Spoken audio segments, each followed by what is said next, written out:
Okay.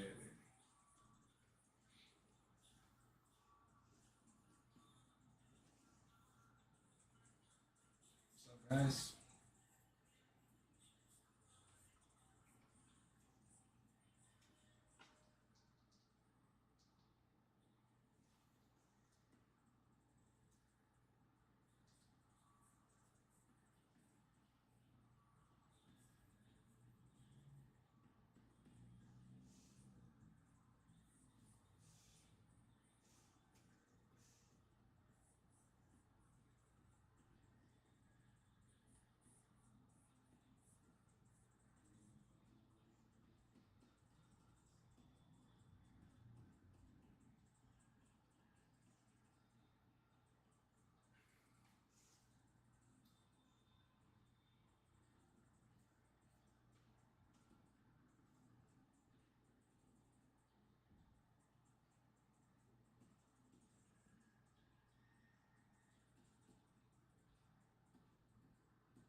Hello.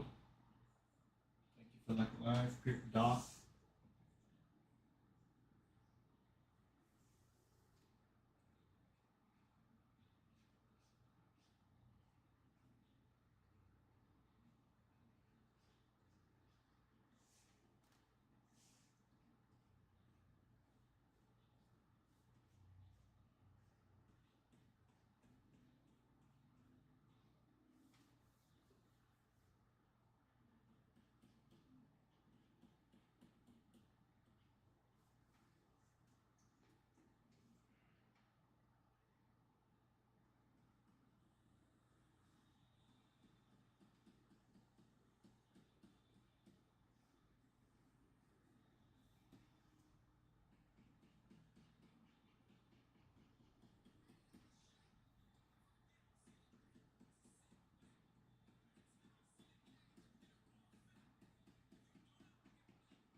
So right now I'm just focused on making sure all the color is in the fixed line art instead of there's this under drawing that Clip Studio is just going to read as a color.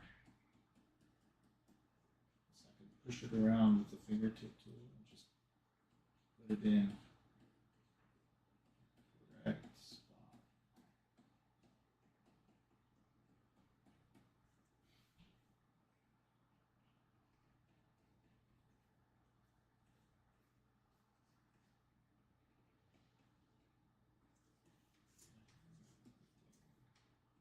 Some is still sticking out.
guys.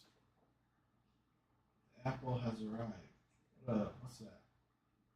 Are you the apple? Welcome.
Thank you for the follow. Thank you for the like. Apple, appreciate you.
Are you on mute? No, I'm not. I'm just kind of focusing. Hey, back again. What up, dude?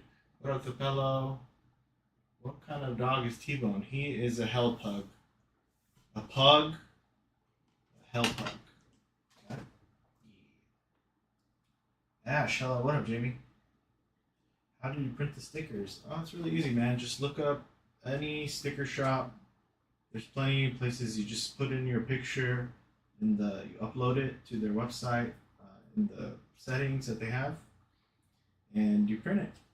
You just pay for however many you want, and that's it. Or you can make them yourself. Like I made this one myself, but it's literally with like tape and shit like that. These these ones, it's hard to see it.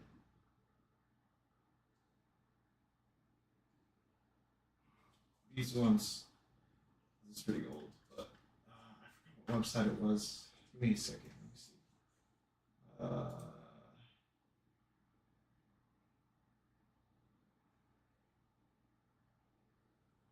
Okay, here's some websites I'm gonna give you that you can print pretty good quality work on paper for pretty cheap, and you could print stickers. There's another one. So here's the sticker one.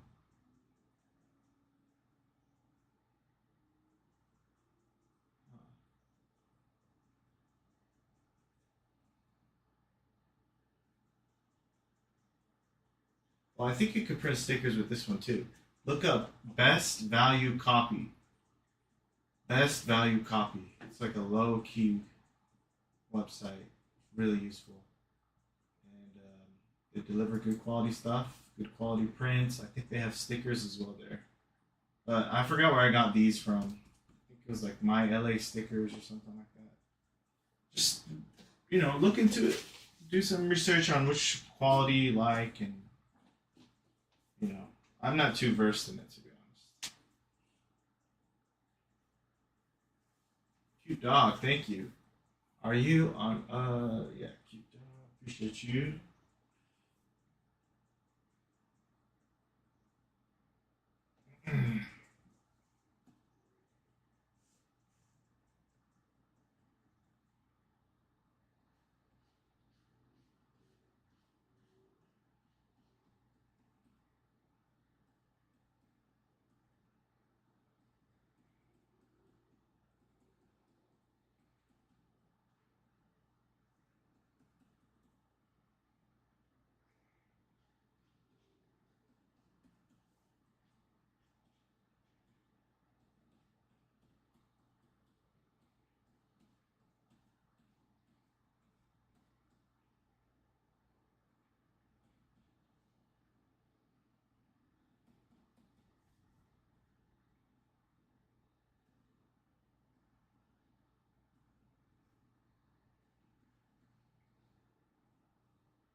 What's the manga about? It's kind of like Men in Black, but with fairy tales instead. So you have the whole book of the fairy tales, all the different kind of creatures in this story, but uh, there's no aliens. So it's Men in Black with fairy tales, and it takes place in a world where these cloud agents, or these like Men in Black guys. I'm gonna zoom out.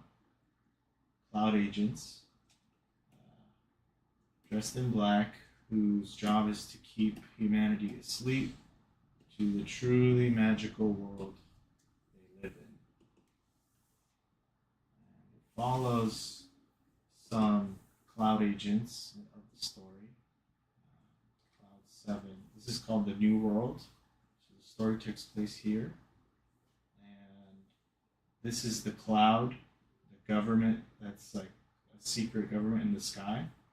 And to make sure that the human side doesn't learn about fairy tales, doesn't learn about the truth, basically, and that they live amongst them as like possibly their neighbors, girlfriend, best friend, etc., etc.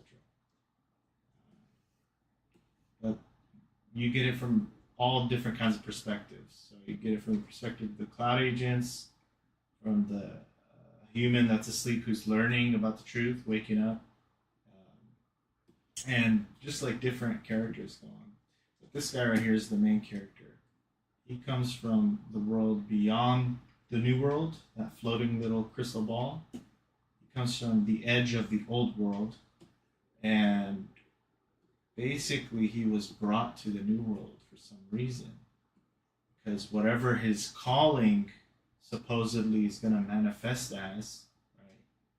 Calling is like a special ability that every soul has a calling. So, um, it's connected to the new world in some way. I can't tell you too much about that, but his personal journey is the person who brought him to the new world and saved him, basically, raised them. Someone he sees as his older brother disappeared in the old world, but by that time, he was it's like you're not allowed to go to the old world because it's extremely dangerous and you have to be like gold class or up. You have to be really strong to survive there. And there's a lot of like secrets. And so he had to join the cloud to sort of earn his way to the old world to go to get access to the old world and to look for his brother. And all he has is this book that his brother left him. You know, that was the last clue he gave him, and he's just trying to understand like what is his, who he is, what is he supposed to be doing here, and you know, what where did his brother go? This is another main character. I'm gonna darken his eyes.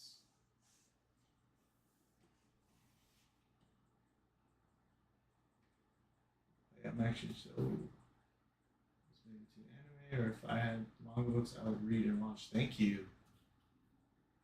Yeah, I've been working on it for a minute. But I'm gonna try to get it published, and that's how I want to release it.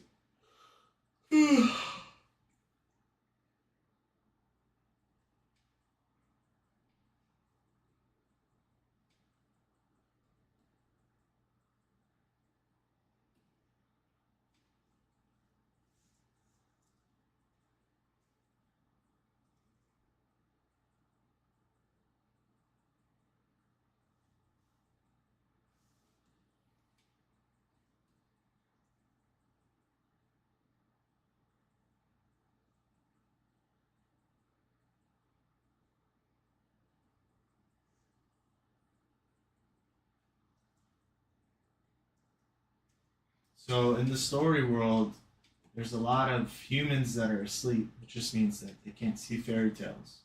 And then there's a lot of fairy tale people living amongst them having to pretend to be human because it's illegal to wake up humans in the story.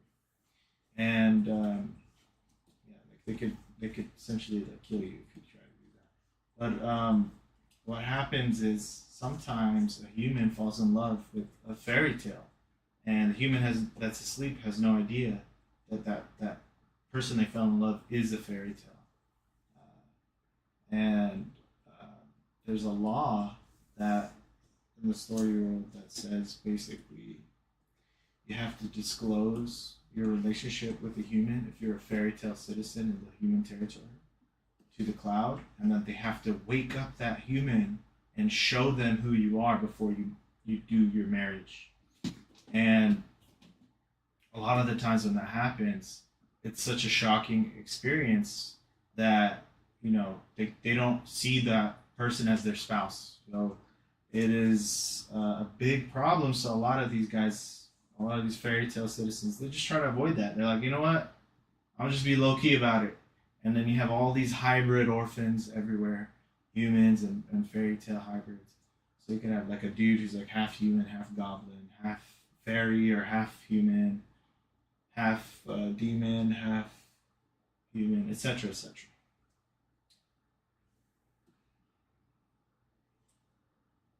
Does that happen?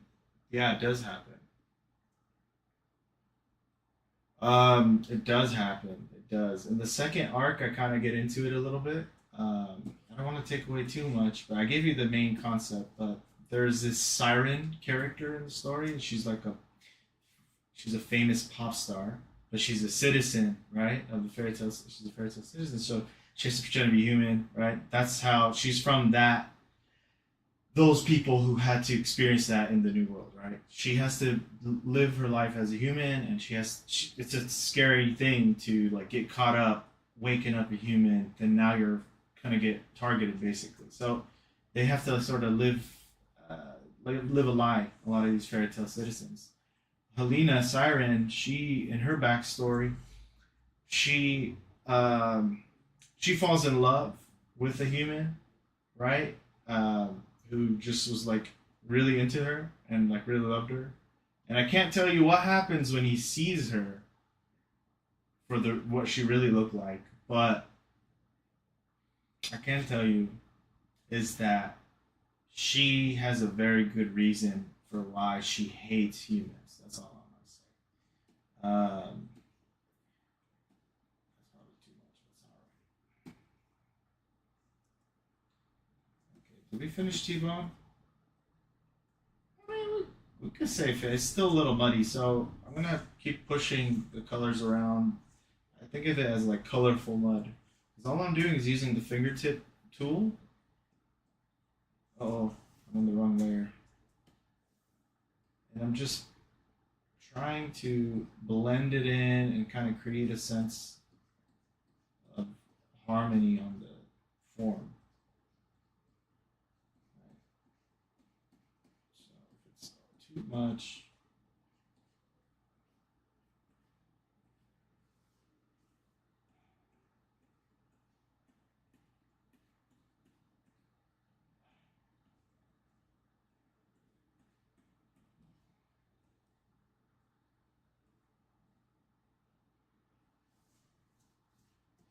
so T-Bone is actually a gold class agent. So just to put that into perspective, he's he was somebody before he was trapped in this little pug body, this hell pug body. He was somebody extremely powerful, and he would, for example, people that are gold class, they'd probably be able to destroy a whole continent if they wanted to. Their power, their calling, or whatever power they have in the story.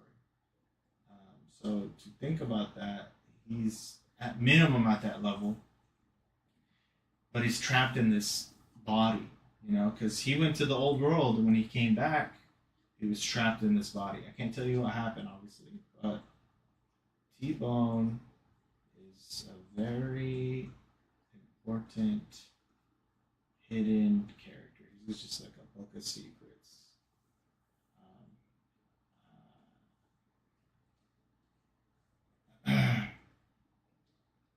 And he is actually not originally a part of Cloud 7. So if you see these guys, they're all wearing these tie badges. Every cloud has a chief, and these clouds, they make sure humans stay asleep. That's the basic gist of it. There is a cloud that deals with the fairy tale territory. These are like the CIA guys. This is called Cloud Zero. These guys, they make sure fairy tales do not unite. So they stir up conflict, and they, deplete resources. They do what they got to do to keep the power in their hands. So, but then you have a cloud that's like the elite cloud agents, and they deal with the old world strictly. They don't deal with this little new world stuff that I've been telling you about. They're out there traveling in the most dangerous, like cosmic horror level threats out there in this uncharted, so vast old world that this guy came from the edge from. That he was actually there. But he doesn't have a lot of memories and so forth. So we kind of get into that.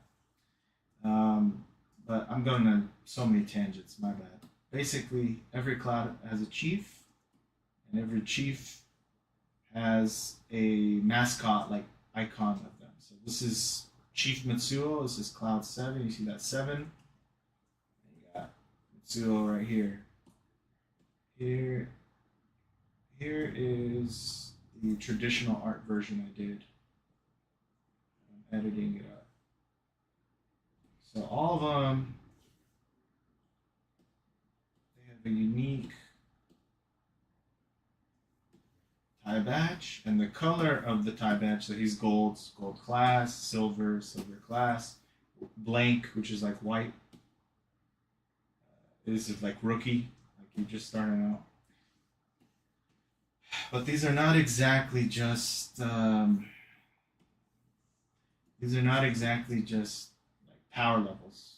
Like, it doesn't necessarily entail that all the time. That's a one to one. Oh, they're gold class. They must be this strong.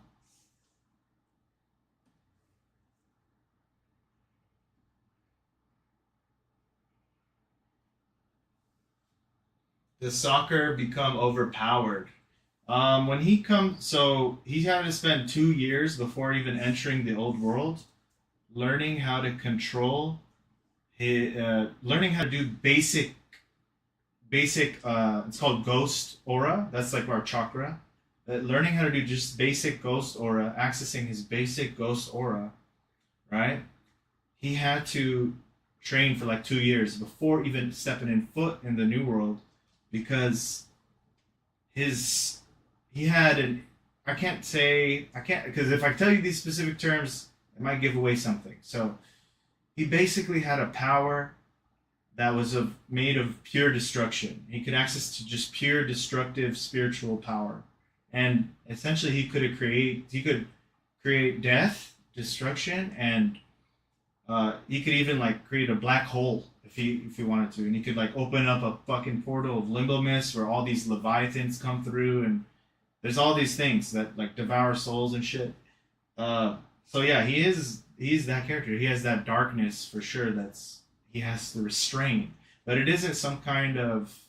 The whole thing is about him learning who he is, and all all arrows, all compasses are pointing towards him being a monster, him being a creature of pure destruction. An evil thing. He's brought to this corrupt new world, and he's seen as this evil thing, especially to himself, where he was found by his older brother, and how it kind of pointed him as being the one who did it to those innocent people. So he has this kind of complex where he's struggling to figure out, who he is, and he needed somebody to tell him, and that's when his brother slapped him and said, "That's one secret you have to find out for yourself." So he is somebody who is learning about who he is, and if that's true, if he's actually a monster, like everything around him says he is.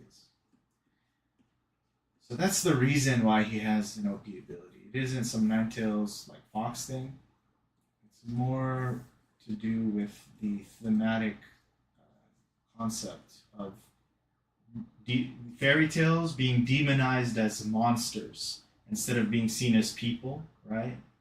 And demonize, right? People demonize a group in order to make it easy to eradicate them. And this is the core of the issue that the story tries to deal with. And he sort of embodies that with his story, his own personal story.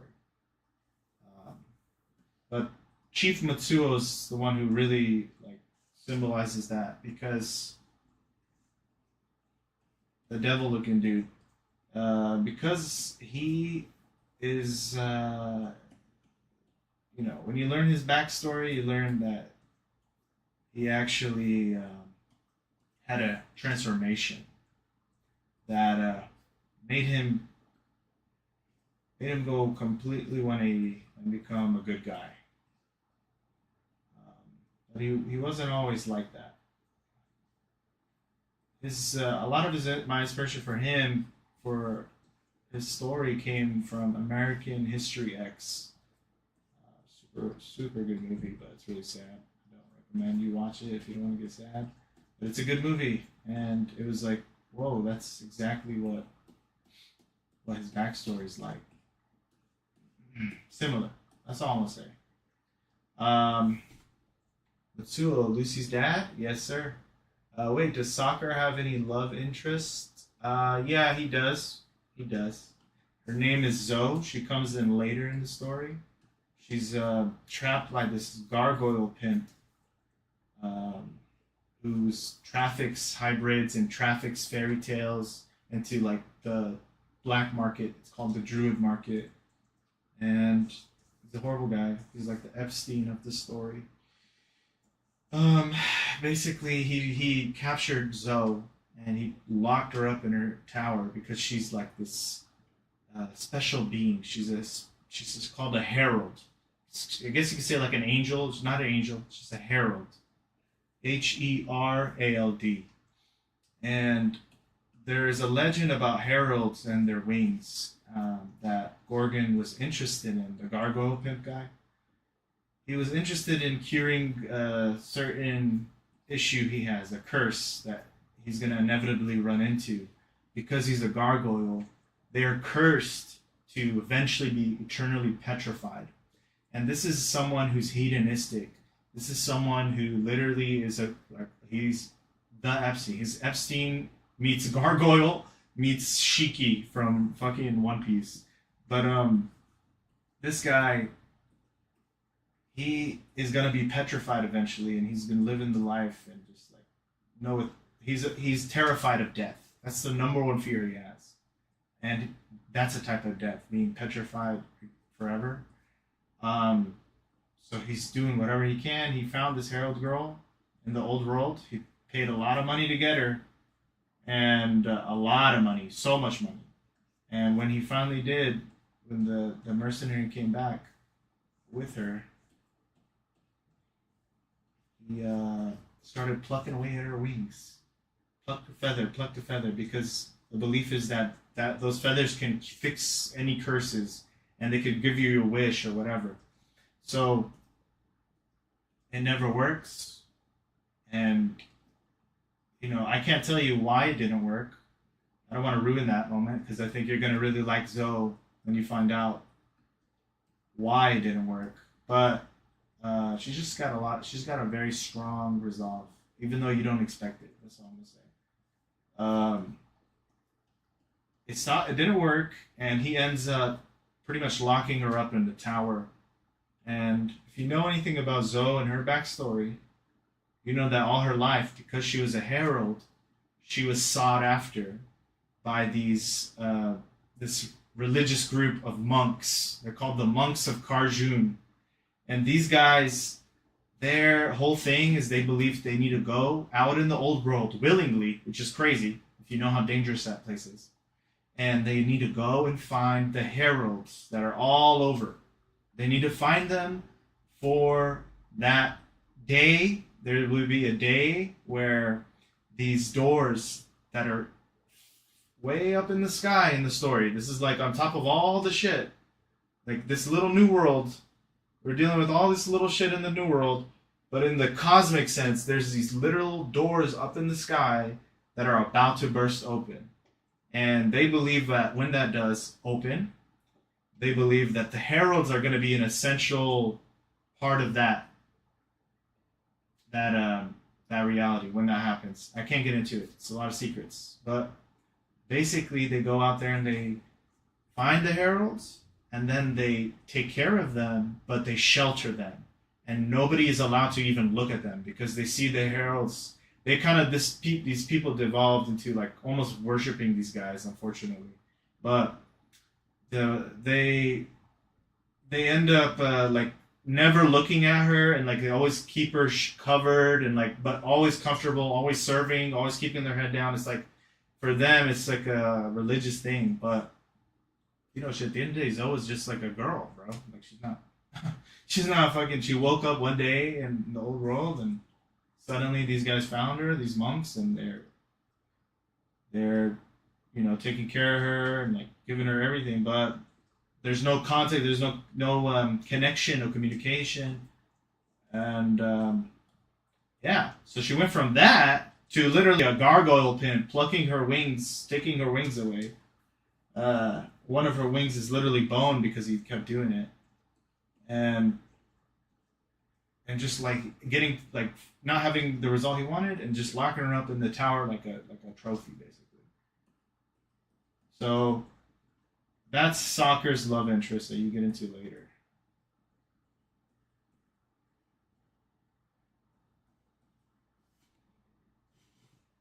Yeah. Wait. What does T-Bone normally look for? You can't. Dude, you're asking too many questions, bro.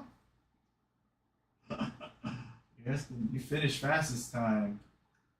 Thank you, Skeleton. What up, Bell Pello? That's it. That's the secret, dog. Sucker gonna see her for the first time and gonna think she's super beautiful, right? Stop asking me these questions, dog. Like, let me get there so I can show you, bro. But it's not the beauty that attracts him at first. He right because remember, Soccer's trying to learn what is he like. Why does he have access to this like pure destructive power so easily? Right?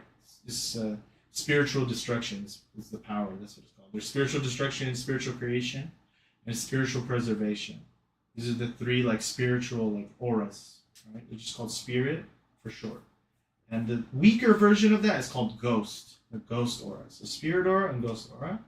And for some reason, Soccer has a instinctual access to destructive spiritual aura. It's so dense. And when you learn about the power system in the story, you learn that he can do shit that is on a high caliber level for destructive users. Because there's different types of ways to fight. There's people different moves to learn based off of the ratio of the three the creator, destroyer, and preserver aura, the spiritual aura that's in a person's soul. That based off of that ratio, they have specific moves that they can learn. Like for example, a creation guy, he can learn regeneration, right? Or he could do doppelgangers, and he could do like he could literally mimic, or he could create, or he can. There's a lot of things they can do. Destructive person, they can literally become non-physical and go through walls, or like put their hand through your heart because it made it non-physical, and like make it physical and rip your heart out, or literally create a black hole, fucking crazy shit. And then there's the preserver types who can actually become completely invincible for a moment, right? Or become extremely strong and tanky, and they're able to just like they have the ability to cause like a freaking earthquake with their ghost arts that they develop. It all depends on the sort of ratio of your spiritual. It's called the Trinity percent. That's what it's actually called. It depends on your Trinity percent. And T-Bone, T-Bone, he got a very special calling that is time based. So he's a time based calling, and he was really, really, really strong. Right now, he's in a sort of feeble state. He's like only able to access like 1% of his power a day, pretty much. Not even 1%, like 1% of 1% of 1%. And then he's gassed out. Like you'll just see like him with his tongue up, like on his back, just gassed out. But so we don't get to like abuse that. But if he does push it, if he pushes beyond that 0.001%, he can access a little bit of his true power, but it comes at a big cost. He has he's not in that a body that can really handle that. That's all I can really say about that. What else I need for all that? Yeah, bro, my bad. I have a habit of going to tangents, but it's just there's a lot of concepts that I want to share. It's overwhelming. I get it. It's too much.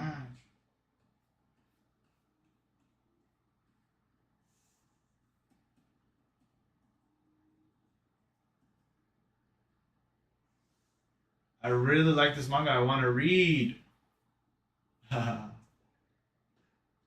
Yeah, dude, I'm excited to share. My goal is to finish this, send it to Viz, send it to Shonen Jump, see what they say, And hopefully we get published, bro. Because I've been working on this for a minute.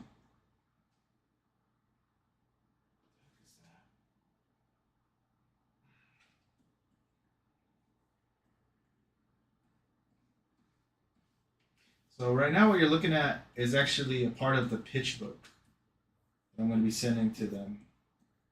I could send it already. I just want to make sure that I'm doing right by the art and like. Even though I'm kind of on a time limit, I'm gonna just stay up and keep going until I'm satisfied. Whoa.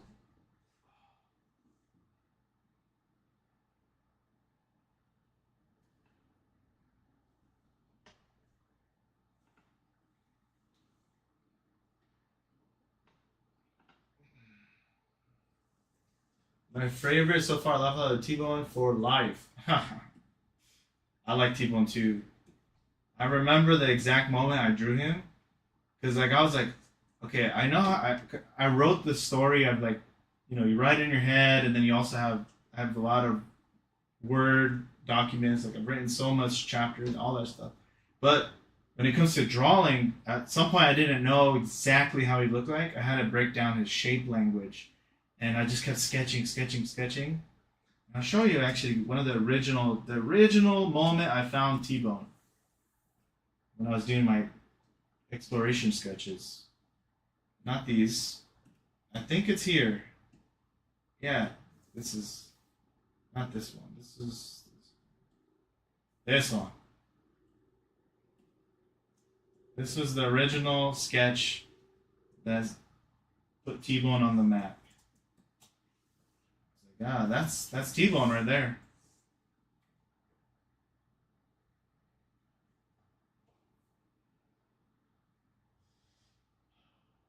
Oh, it's kind of lagging.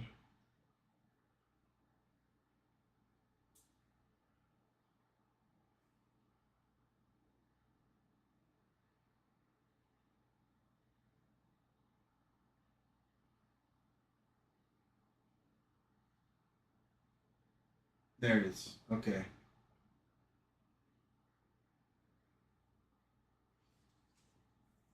Yeah. So that was the original moment, the original sketch that put T-Bone on the map for me. I was like, okay, that's how it looks like. There's some other art that I have to scan still. I mean, don't know if I'm gonna have time to even touch it up. To be honest, I really wanted to touch it up. I wanted to touch up all of them, man. It's frustrating, bro. But you know what? Let's see. I might just print this version where I'm not like touching up everything. And then after I print that version, I'm gonna go just ham and like knock it out, bro.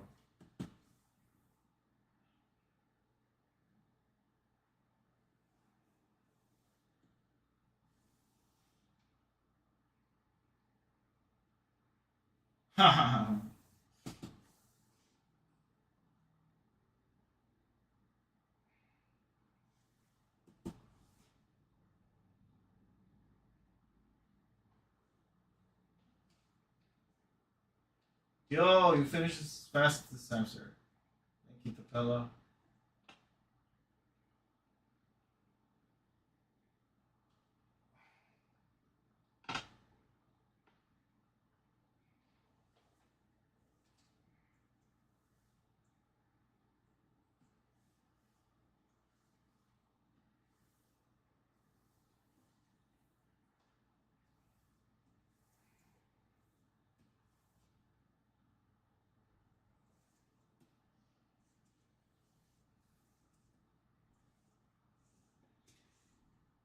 All right, so we need to kind of lock in a little bit and push this colorful mud around and make sure that the line art doesn't disappear. Underneath.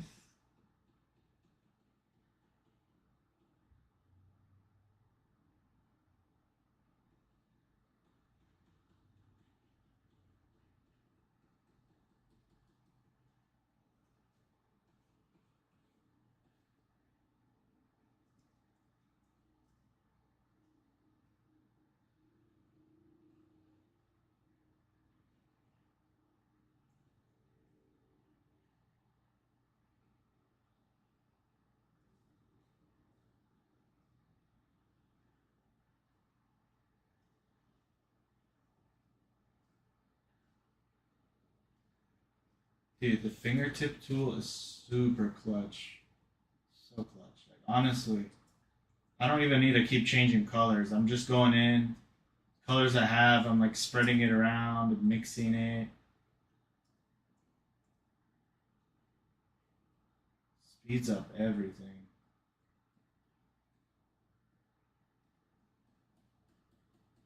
Actually, I'm gonna just lower it a little so I can have an easier time seeing where all this is and where the line art is. I don't know if you will ever see it, but you know, it's that the thought that counts. Is it all right if I make fan art of your character? Yeah, bro, dude. Thank you. I appreciate that.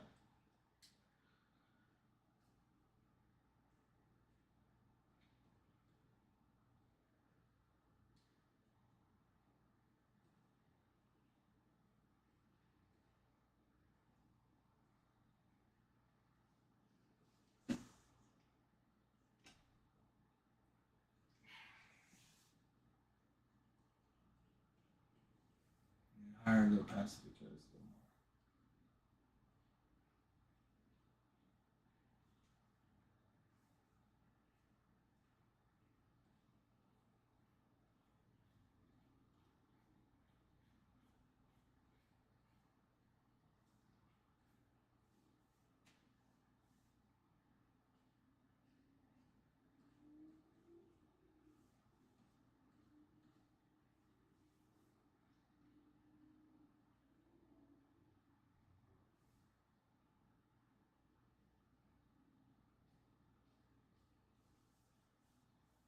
Cool.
You know, I'm making it more complicated. I could just erase.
I don't know their personalities yet, though.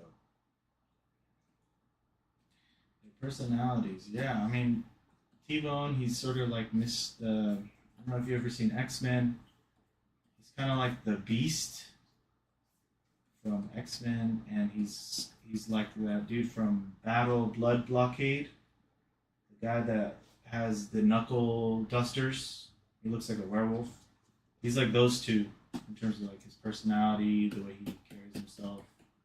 Um, but he also has this sort of inferiority complex because he's in the body of a hell pug, so he has the urges of a hell pug, even though he was actually like a person. Um, so he doesn't like to be treated like a dog, basically, unless it's like a girl or something.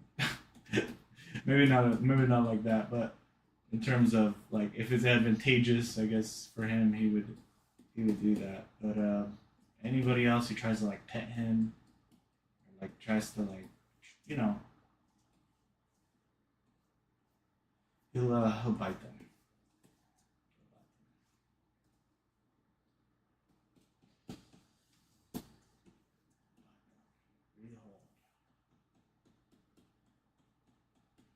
But he's super knowledgeable, like really knowledgeable,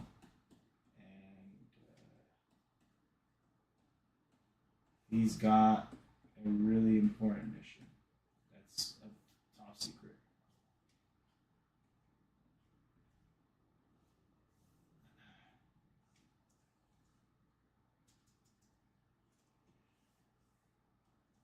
Goodness. Push this around, get this done. Let's go.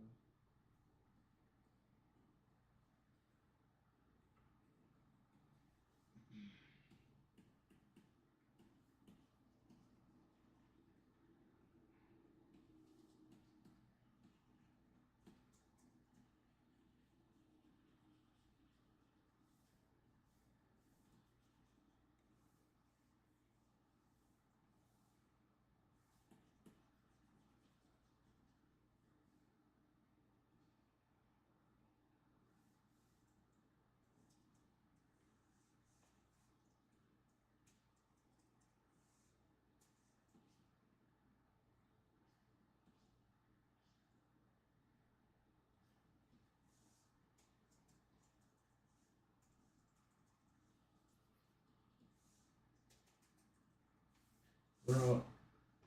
What up? What up? I can't see your name. Hagahigi man. What's that man? Okay. Bro, whoever talks bad about him, he's gonna be like, I'll have you know, if I wasn't a pug, I would absolutely yeah, dude. Basically, he can do some things. He can do some things, even as a pug.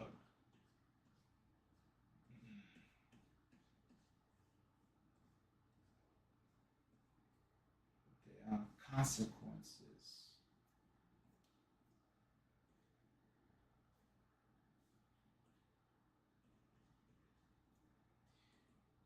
to him using his power. He's gotta reserve his power. He can't just do that.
I was gonna say this kind of reminded me of Blood Blockade. I don't know why.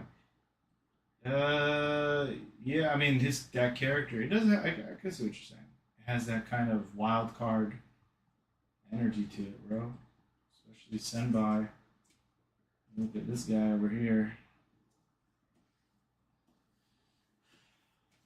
They're all different, and it is similar in a sense because I know they have like an interdimensional. I forgot what it was, but it's like some kind of supernatural creatures in New York City. There's a similar idea like that in here, but it's mine's is more grounded in fairy tales and stuff like that. And there's like a lot of lore and a lot of like consequences for the world. It's this the world is a story, and the character has stories and there's subplots and it's all like interwoven. With the battle blood blockade, that's I feel like the story kind of got lost, and it's cool. The art is sick, action's sick, the characters are sick, but I just couldn't really follow along with it too much.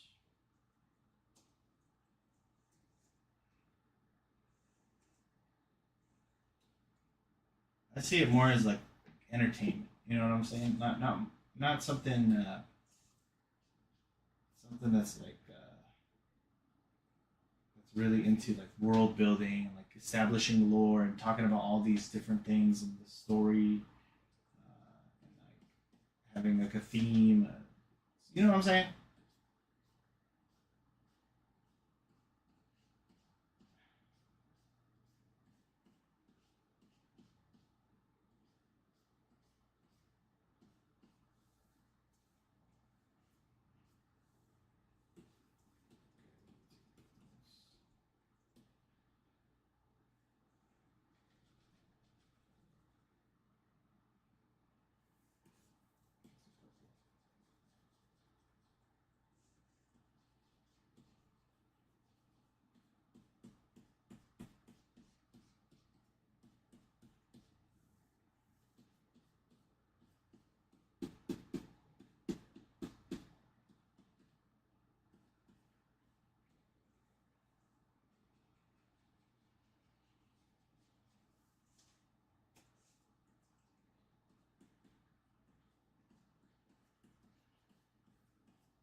So T1 has this thing. He has this thing called the Vice. He has many different forms of this. This is like one of his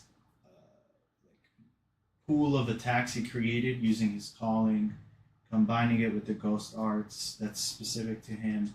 He has this thing called Vice-Narian form, where he's able to turn into his like early, I'm gonna say young adult, like 20s. Because if you look up the term Vice-Narian, it's another way of saying like 20s, 20-year-old or something like this. I was like, that's a weird word. Okay. I guess that's T-Bone, one of his transformations. Sick. Oops, took that. But he has other forms that are related to that. And then he's got this thing where where he's able to like do a time stamp where he bites you. Like so, he bit the main character because he could smell danger in his near future. Because remember, he has a time calling, so it just incorporates like all these different elements that he's got kind of an awareness of. So he smelled danger in the main character's future. So he actually bit him and placed a timestamp. Main character doesn't understand. Like he thought he just got bit because he irritated him. I forgot what he was doing, but T-Bone basically he put a timestamp on him. And later on, when it activates, when that individual that he smelled like, oh, this guy has something dangerous is gonna happen to this guy in the future, like really close. Once that person's heart rate goes up to a high level because they're like scared something happens, he's able to instantly like teleport, not teleport, but like he comes out of the stamp that he created. So that's kind of clutch. But, what else? Yeah, and then he could also like bite, time bite. He could like cause like a few seconds, a second or two, 3 seconds like max. So far in the beginning, to stop or to reverse.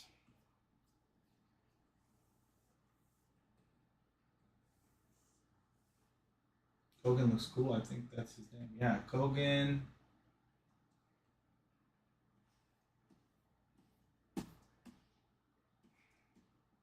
Kogan. This guy. He is. His nickname is 1,000 Souls Kogan. So every cloud agent, once they get enough like infamy, their enemies typically put a hit list on them because they don't like cloud agents. A lot of the other groups they just like pick them off and they put like bounties on them in the black market and the druid market, and so they give them a name that implies a little bit of their power, like what their calling is or something about their like, hey, watch out for this. So his nickname was his code name is 1,000 Souls.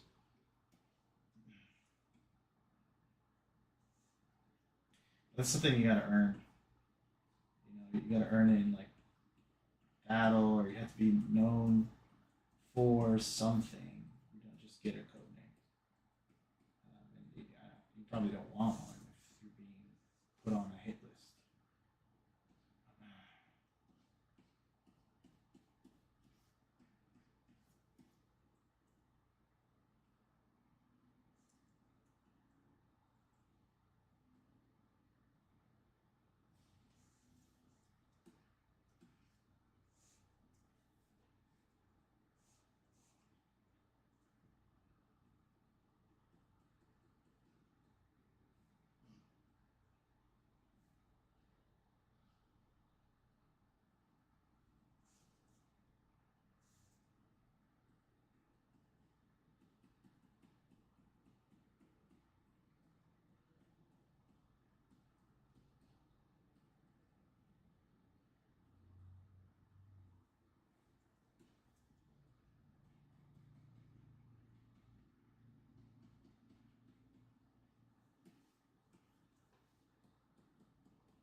1,000 Souls, yeah.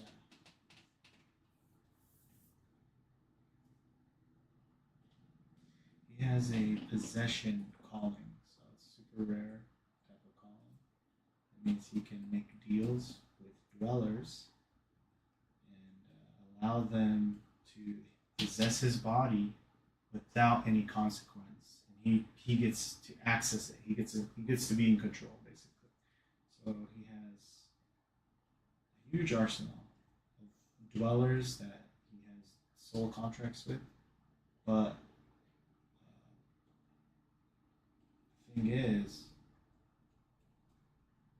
normally, the person who wants to, he can access the possession form. That's what it's called. So he can access that. Normally, when somebody wants to access a possession form, because they have a dweller inside of a weapon or item called an astra. They have to contact the soul that's residing, the dweller that's residing in the item or the weapon, and make a deal with them and essentially give up their body to the dweller and their mind, or so like just completely, essentially be eradicated and to access a possession form. That's when the dweller and you kind of combine. And for Kogan, he doesn't have this consequence. He can abuse that system. So he has access to so many souls that he's made contracts with.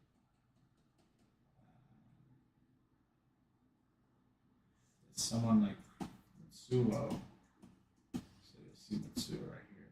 He's known as the Lightning Demon God. That's his code name. And he has this sword right here, but it's not just any sword. It's actually an Astra. It's called the Astra Raijin, and it has the soul of Raijin in there. And he has to deal with Raijin directly. He doesn't have the luxury of just like going into a possession form, because he would have to give up his body and his soul and his mind to Raijin to do that. And that's it. It's a one-time use. But you get to like full access of that dweller's powers. Extremely dangerous. This is called the Spirit Log. And this is actually his older brother's book. His older brother disappeared in the old world. That's forbidden for anybody to go. And he has all these secret notes in this Spirit Log that only he could see. But for some reason, once he disappeared and then Sakura found that book, he's also able to read it. So nobody else can read the contents of this book. But in this book is all of his notes, all of his older brother's notes of the old world, of the secrets of the cloud, the corruption, what the plan is, da da da. And it's all these crazy notes that, even though he has access to it, because Sakura doesn't have any experience of those things in real life directly, he has no way to understand what the hell he's reading. So he's just left even more confused, because he's like, dude, you left, disappeared, and you gave me this book full of secrets that I have no way of actually like grasping. Like, what are you trying to tell me, bro? So that's like his whole thing, is he's trying to figure out what the hell was his brother trying to tell him. That information. And he kind of obsessed over it to the point where he like memorized all the contents of that book.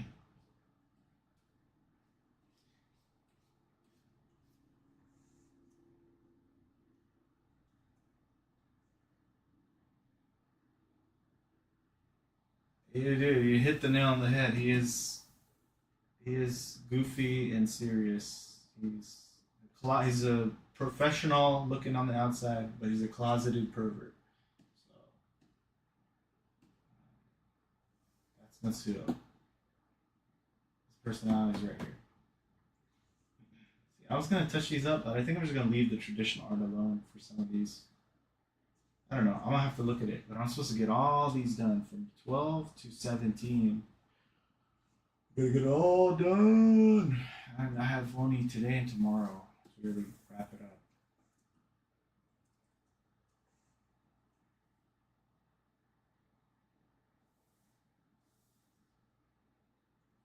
I think I want to be your number one fan. Thank you, bro. Appreciate that. Save. No, don't save. Ooh, it's kind of hot in here. Okay. All right. I think I need to step away. All this light blasting me. Yeah, we're done with T-Bone, bro. We're done with T-Bone. I keep going back and forth, driving myself crazy. It's supposed to be fast, supposed to be efficient. We still gotta do these guys. I wanna give it all a similar digital look, but not too digital. It's gotta still have some of that traditional underneath. His eyes are too big and droopy. They're not supposed to be like that.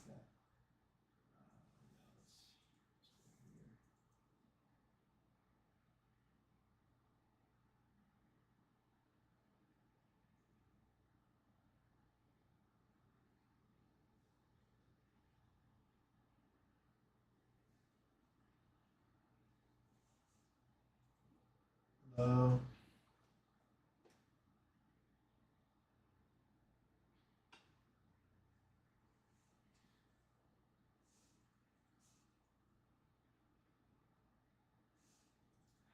I'm gonna fix this. I need to go take a quick refresher. I am sweating bricks out here.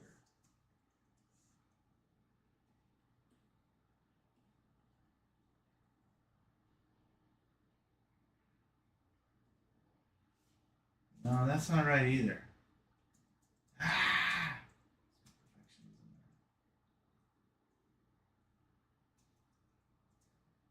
I mean, it looks normal, but looking up close, now I see it.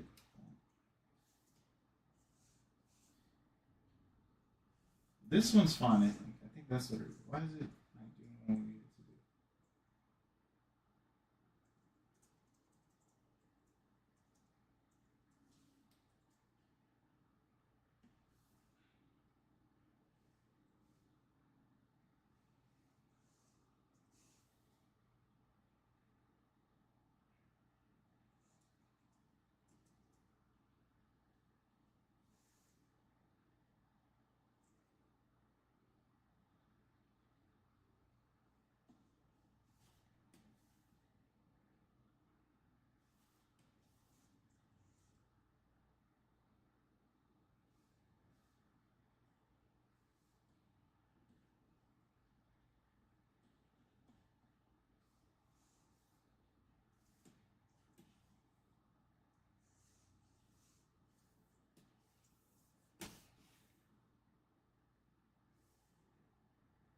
Did they change anything? Nope. Alright, we'll leave it as is, man.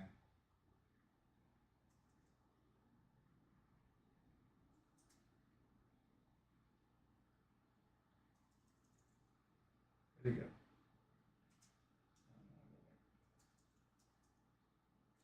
Control 0. That's not a lot of time to draw. How much do you have to do? I have a lot. I'm technically done, but like I said, I wanna fucking knock it out.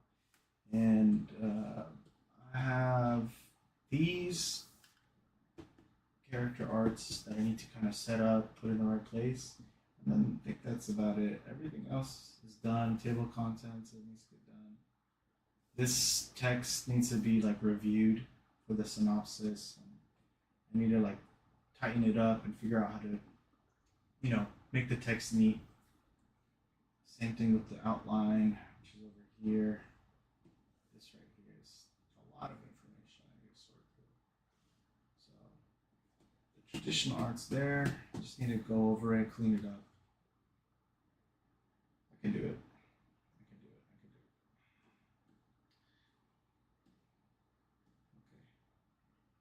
can do it. Okay. Okay, guys. I need to step away. It's too hot. I'm overheating. I gotta come back. What to do? Mitsuo, stand by. Lucy, we're gonna fix up their colors so it's nice and neat like these guys over here. And we'll be done with this pretty much. And then we gotta just do the character arts and we're done. Alrighty guys. I will see you. It was nice meeting you, Kat. Thank you for joining the live. Really appreciate it. What up, Lapello? I'm just about to leave, brother. What is the true story of Mitsuo, sir? I can't tell you his true full backstory. I could only tell you that Mitsuo. I'll give you a hint. So when I release it, you'll know this. Mitsuo, how he got that sword, right? It ties to the demon mafia, those demon yakuza guys called the Akanami mafia. These guys, he's connected to them, right? That's all I can really tell you. I don't know if that even would make sense to you. Probably till way later.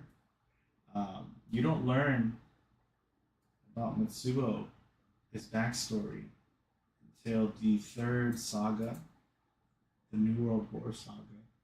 At least that's what I originally planned. I mean, if they like me and they want to publish, then the editor and me, we're gonna have to figure out what the hell we're gonna do. But the idea originally is that Mitsuo's backstory, the big reveal behind who he really was, his true backstory, and why he is the best character to represent Demon Nation as its theme about demonizing groups, not having any discernment, people just not using discernment and just demonizing group and making them the enemy to a monster, right? Fairy tales to monsters. His backstory is the symbol of that concept for the series, and it happens in the New World War saga. I think it will be when he infiltrates the Seed Fray, and that's all I'm gonna say. That's all I'm gonna say. It doesn't have to make sense right now, but when we get there, it will make sense. We'll be like, oh shit, he was telling us. He was telegraphing. What the hell? All right, guys, we're gonna end it. I appreciate y'all. I'm gonna draw him some cute hot girl for him. This was awesome. Okay, bye. Later. Later, guys. Alrighty. Have a good one. I'll be back. I'm not gonna sleep. I'm just gonna keep going.